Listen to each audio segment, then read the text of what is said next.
Tout compte fait, Éric Revel, de mauvais indices pour l'économie française. Plusieurs chiffres qui ne sont pas très bons, Éric. Bonjour.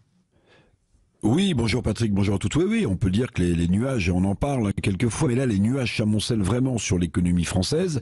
Des chiffres, je vais vous en donner, puis je vais commencer un fait. Vous en avez parlé, une circulaire gouvernementale auprès des préfets qui sonne l'alarme sur les coupures de courant cet hiver. L'inflation, un chiffre, 6,2%, c'est pas encore le pic, donc ça veut dire que ça va continuer à croître, 6,2%, mais 12% en réalité sur les produits alimentaires. Alors pourquoi je vous parle des coupures de courant? Parce que ça signifie qu'il y aura un impact négatif aussi sur la production nationale. Si vous coupez le courant, il y a plein d'entreprises qui ne pourront pas travailler.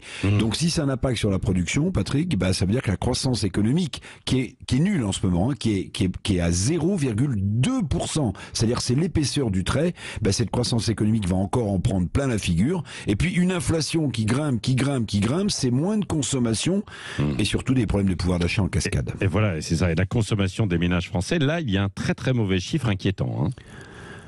Alors oui, je sais que vous aimez les chiffres. Alors je vais vous le donner, celui-là, la consommation des ménages a craqué de 2,8%. C'est énorme. C'est la plus forte chute depuis avril 2021. Mois de décélération après la reprise économique post-Covid. Donc, moins 2,8%, près de 3%, c'est important. Mais une chute pareille de la consommation des ménages, ça veut dire que notre croissance économique va plonger. Pourquoi?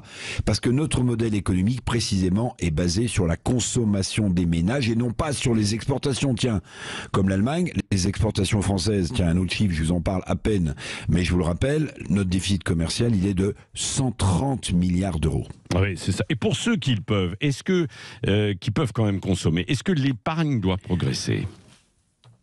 Alors, c'est un autre indice du fort repli de la consommation. Oui, vous avez raison, le taux d'épargne, si on épargne, ça veut dire qu'on consomme plus ou qu'on consomme moins. Pour ceux qui peuvent épargner, on le note encore, et c'est un mauvais indice. Les Français préfèrent épargner que de dépenser, que de consommer. D'ailleurs, écoutez bien, l'achat de biens d'équipement, vous savez, ces biens pour lesquels on s'endette sur le long terme, ces achats de biens d'équipement plongent. Ça veut dire que les Français ne se projettent plus dans l'avenir.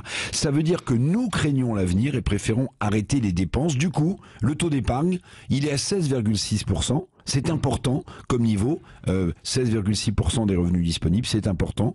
Alors avec les chiffres, Patrick, que je viens de vous égrener, vous l'aurez compris, le pire pour l'économie française est devant nous, alors que quand même, il faut le rappeler, le gouvernement français a dépensé des centaines de milliards d'euros pour soutenir l'économie avec une dette de 3 000 milliards d'euros, beaucoup de dépenses, beaucoup de centaines de milliards d'euros d'engagés, finalement, une situation économique bien dégradée. Le pire n'est jamais certain, disent les plus optimistes. Patrick, à vous de choisir votre camp. Oui, merci à vous, Éric Revel.